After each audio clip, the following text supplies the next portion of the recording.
সুপ্রিয় চাকরি প্রত্যাশী ভাই বোনেরা, জব একাডেমিতে স্বাগতম। আজকের আমি একটা ত্রিভুজের সম্পর্কিত অঙ্কে আমরা ক্ষেত্রফল নির্ণয় করব। এটা সমবাহু ত্রিভুজের ক্ষেত্রফল নির্ণয় করব। যা আমরা জানি যে সমবাহু ত্রিভুজের প্রত্যেকটা বাহু সমান, সমবাহু ত্রিভুজের প্রত্যেকটা বাহু সমান, আর এটা ক্ষেত্রফল হলো যে √3 / 4a²।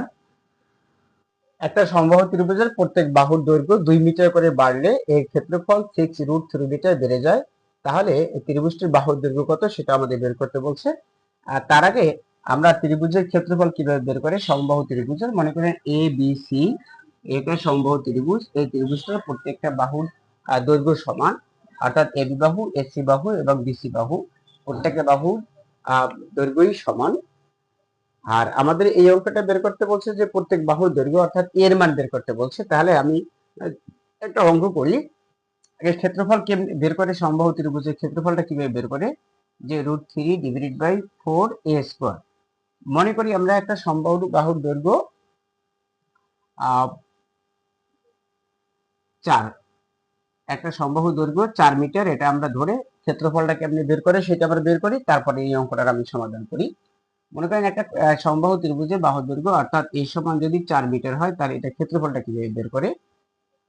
এটা ক্ষেত্রফল হয় √3 / 4, আর এর মান হলো 4, তা 4 উপরে স্কোয়ার, তাহলে √3 / 4 গুণ 4 কত, 16, 4 দিয়ে যদি 16কে কাটি 4, তাহলে আমাদের 4√3। তাহলে আমাদের এই জায়গা হয় 4√3 হলো আমাদের এই সমবাহু ত্রিভুজের ক্ষেত্রফল। এবার আমি যাই, আমাদের যে অঙ্কটা বের করতে বলছে সেই অঙ্কটায়, এই অঙ্কটা আমাদের এর মান বের করতে বলছে।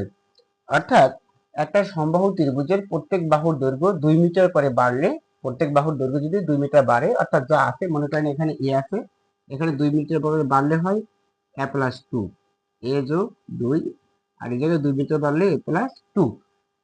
এমনিতে এ আছে, আবার 2 মিটার করে যদি বাড়ে তাহলে হয় a+2। তাই প্রত্যেক বাহুর দৈর্ঘ্য যদি 2 মিটার বাড়ে, এর ক্ষেত্রফল 6√3 মিটার বেড়ে যায়। ত্রিভুজটির বাহুর দৈর্ঘ্য নির্ণয় করতে বলছে, অর্থাৎ আমাকে এর মান বের করতে বলছে। এর সমান কত, অর্থাৎ বাহুর দৈর্ঘ্য কত সেটা আমাদের বের করতে বলছে। তো এক্ষেত্রে আমরা জানি যে সমবাহু ত্রিভুজের ক্ষেত্রফল, আমরা জানি সমবাহু ত্রিভুজের ক্ষেত্রফল, সমবাহু ত্রিভুজের ক্ষেত্রফল √3 / 4a²। আমরা জানি সমবাহু ত্রিভুজের ক্ষেত্রফল √3 / 4a²। এটা হলো সমবাহু ত্রিভুজের ক্ষেত্রফল। তাহলে প্রত্যেক বাহুর দৈর্ঘ্য যদি 2 মিটার করে বাড়লে, প্রত্যেক বাহু 2 মিটার করে বাড়লে এর ক্ষেত্রফল হয় কত, এর ক্ষেত্রফল √3 / 4a+2 কারণ প্রত্যেক বাহু যদি 2 মিটার করে বাড়লে, তাহলে এ হলো আমাদের বাহু, প্রত্যেক বাহু, আর এর সাথে 2 মিটার বাড়লে a+2 তাহলে আমাদের এইটা হলো ক্ষেত্রফল। এইভাবে বলা আছে। তাহলে আমরা সমবাহু ত্রিভুজের ক্ষেত্রফল √3 / 4a², আর প্রত্যেক বাহুর দৈর্ঘ্য যদি 2 মিটার করে বাড়ে, তাহলে ক্ষেত্রফল হয় a+2, তাহলে বাহু হয় a+2, √3 / 4a+2। এইবার আবার প্রশ্নে বলছে কি, প্রশ্নে বলছে যদি 2 মিটার করে বাড়লে এর ক্ষেত্রফল 6√3 মিটার বেড়ে যায়। তাহলে যেটা বাড়ছে এটা তো বড়, তো এইটা থেকে যদি এই ক্ষেত্রফলটা যদি বিয়োগ করি, সমবাহু ত্রিভুজের ক্ষেত্রফলটা থেকে, এইটা থেকে যদি আমি বিয়োগ করি, অর্থাৎ 2 মিটার করে বাড়লে যে ক্ষেত্রফলটা হয় সেটা থেকে যদি আগের ক্ষেত্রফলটা অর্থাৎ সমবাহু ত্রিভুজের ক্ষেত্রফলটা বিয়োগ করি, তাহলে আমাদের সেটা হয় 6√3। এটা থেকে এটা পার্থক্য হলো 6√3। সেইভাবে করে আমরা তারপরে এর মান বের করব। তাহলে আমরা কি লিখতে পারি, আমরা লিখতে পারি প্রশ্ন অনুসারে, এটা কিন্তু প্রত্যেকটাই বর্গমিটার, এইটা বর্গ একক বা বর্গ মিটার লিখতে, যেহেতু এখানে মিটার দেওয়া আছে সেটা লিখি বর্গমিটার, আর এটাও হলো বর্গমিটার, কারণ এখানে আমাদের মিটার দেওয়া আছে এই জন্য বর্গমিটার লিখলাম। তাহলে আমরা পেলাম কি সম্ভাব্য ত্রিভুজের ক্ষেত্রফল হচ্ছে √3 × 4 a² বর্গ একক। এখানে মিটার দেওয়া আছে, দিকে বর্গ মিটার লিখলাম। আর প্রত্যেক বাহুর দৈর্ঘ্য যদি 2 মিটার করে বাড়ে তাহলে তার ক্ষেত্রফল হবে √3 × 4। এখন এ হবে না, কারণ এর সাথে 2 বাড়বে। 1 মিটার পড়লে 1 হবে, 3 মিটার করলে 3 হবে, যদি কমে তাহলে বিয়োগ হবে। আচ্ছা, a + √2² বর্গ মিটার, এটা হলো আমাদের 2 মিটার করে বাড়লে ক্ষেত্রফল। এবার আমি লিখতে পারি প্রশ্ন অনুসারে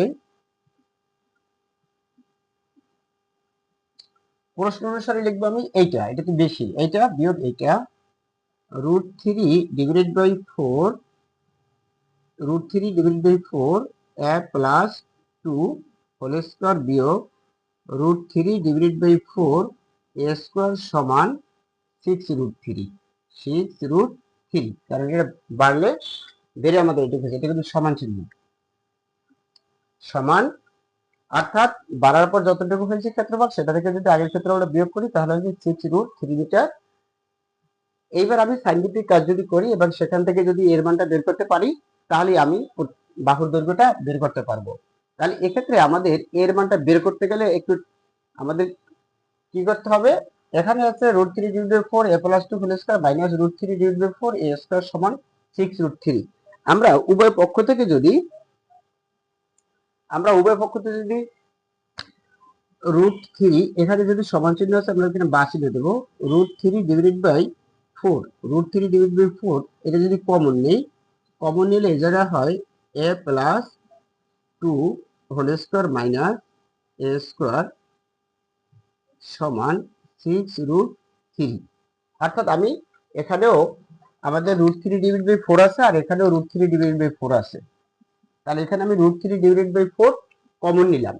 কমন নিলে এই জায়গায় থাকে a + 2² মাইনাস এই a², কারণ √3 তো কমনই গেছে, √3 / 4 তো কমন গেছে। তারপরে এ পাশেরটা এ পাশে থেকে যায় 6√3। এবার আমরা এইটাকে যদি এখানে গুণাকার আছে, সমান চিহ্নের উপর সেখানে ভাগ হয়ে যাবে, যদি এটাকে আমি ভাগ করি আর এটা যদি a + b² সূত্র দিয়ে করি, বাকিটুকু আমরা যদি সাইন্টিফিক কাজটুকু করি তাহলে আমাদের রেজাল্ট আসবে। কিভাবে রেজাল্ট আসবে আমি দেখাই। বা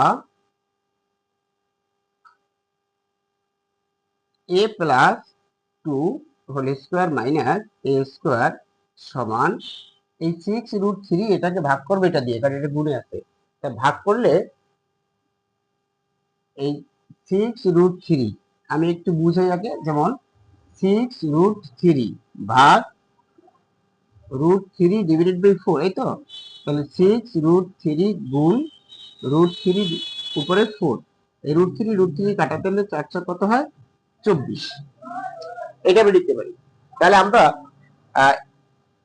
তাহলে √3টা আমার নিচে আসবে, তাহলে আমরা এরকম লিখতে পারি গুণ √3 / 4। তাহলে এটা আমার ভাগ করলাম, অর্থাৎ 6√3 কে √3 / 4 দিয়ে ভাগ করলাম, আমি একটা লাইন কমাই করলাম। এইবার আমি যদি a + b² a² + 2ab + b² - a² সমান, এটা যেটা কাটলে হয় √3 কাটা যায় 424, কারণ এই √3 উপরে আর এই √3 নিচে কাটাকাটি যায়, আর 424। আশা করি এটুকু বুঝতে পেরেছেন। এরপর আমি নিচের সাইন্টিফিক কাজটুকু করি। বা এই a² আর a² যায়, তাহলে জায়গায় থাকে কত 4a, কারণ একই রাশির ভিতরে একই জাতীয় পদ যোগে বিয়োগে থাকলে কাটাকাটি যায়, বা a² থেকে a² গেলে a² আর থাকে না। 2 × 2 = 4, 4a প্লাস 2 × 4 সমান 24। বা এখন আমার তো দরকার এর মান বের করা, আমার তো দরকার বাহুর দৈর্ঘ্য, আর বাহুর দৈর্ঘ্য হলো a, আমার এর মান বের করা দরকার। আমি 4a এর পাশে রেখে দিই, 4a সমান 24, আর এখানে আছে 4 প্লাস a, সমান চিহ্নের ওপাশে গেলে এপাশে ওপাশে গেলে চিহ্ন পরিবর্তন হয়, যোগ থাকলে বিয়োগ হয়, বিয়োগ থাকলে যোগ হয়, ভাগ থাকলে গুণ হয়, গুণ থাকলে ভাগ হয়। তাহলে আমরা 24 থেকে যদি 4 যায়, এইটুকু যদি আমরা এখানে করি তার নিচে দেখা যাবে না, বা 4a সমান 20, কারণ 24 থেকে 4 গেলে থাকে 20, বা a সমান এখানে গুণ আকারে আছে, ভাগ হয়ে যাবে, সমান চিহ্ন পাশে গেলে 4, সুতরাং a সমান 4 5 20 5। তাহলে আমাদের এই সমবাহু ত্রিভুজের প্রত্যেক বাহুর দৈর্ঘ্য হলো কত? 5, অর্থাৎ 5 মিটার। তাহলে 2 মিটার যদি বাড়ে তাহলে তার বাহুর দৈর্ঘ্য হবে কত? 5 2 7 মিটার, 5 যোগ 2 7 মিটার। আশা করি আপনারা এই অঙ্কটা বুঝতে পেরেছেন যে সমবাহু ত্রিভুজের ক্ষেত্রফল কিভাবে বের করে। যদি যে কোনো একটা বাহুর মান দেওয়া থাকে তাহলে √3 / 4 a², এখানে বাহুর মানটা বসে কাটাকাটি দিয়ে আমি সাইন্টিফিক কাজ করলেই আমার ক্ষেত্রফলটা বের হয়ে আসবে। আর এই অঙ্কটা বলছে যদি সমবাহু ত্রিভুজের প্রত্যেক বাহুর দৈর্ঘ্য 2 মিটার করে বাড়ে, পরীক্ষা হলে 2 মিটার থাকতে পারে, 1 মিটার থাকতে পারে, 3 মিটার থাকতে পারে, এখানে বাড়তে পারে কমতে পারে, কমলে বিয়োগ করব, যদি বাড়ে তাহলে আমরা যোগ করব। বাড়লে 2 মিটার করে বেড়ে দিলে ত্রিভুজটির বাহুর দৈর্ঘ্য কত? তাহলে আমরা ত্রিভুজটির বাহুর দৈর্ঘ্য বের করলাম 5 মিটার, 5 মিটার। এখন দেখো, সুতরাং ত্রিভুজটির প্রত্যেক বাহুর দৈর্ঘ্য 5 মিটার, সুতরাং ত্রিভুজটির প্রত্যেক বাহুর দৈর্ঘ্য 5 মিটার। এই হলো আমাদের এই অঙ্কটার অ্যান্সার। সুপ্রিয় চাকরি প্রত্যাশী ভাই বোনেরা, আজকের এই পর্যন্তই। একটা সমবাহু ত্রিভুজের ক্ষেত্রফল কিভাবে বের করে এবং একটা সমবাহু ত্রিভুজের প্রত্যেক বাহুর দৈর্ঘ্য যদি 2 মিটার করে বাড়ে তাহলে আর প্রত্যেক বাহুর দৈর্ঘ্যটা কিভাবে বের করে সেই অঙ্কটা আমরা শিখলাম। পরবর্তী করে ভিডিওতে আবার দেখা হবে। এর আগের ভিডিওতে আমি সমবাহু, সমদ্বিবাহু এবং বিষমবাহু এবং অন্যান্য ত্রিভুজ সংক্রান্ত ক্ষেত্রফলগুলো দেখিয়েছিলাম সূত্র। আজকে আমি একটা অঙ্ক করলাম। পরবর্তী করে ভিডিওতে আরো অঙ্ক নিয়ে আসবো। আজকের এই পর্যন্তই। পরবর্তী কোনো ভিডিওতে আবার দেখা হবে। যদি আমার ভিডিওটি ভালো লাগে লাইক করবেন, কমেন্ট করবেন, আমার সাবস্ক্রাইব করে আমার চ্যানেলের সাথে থাকবেন।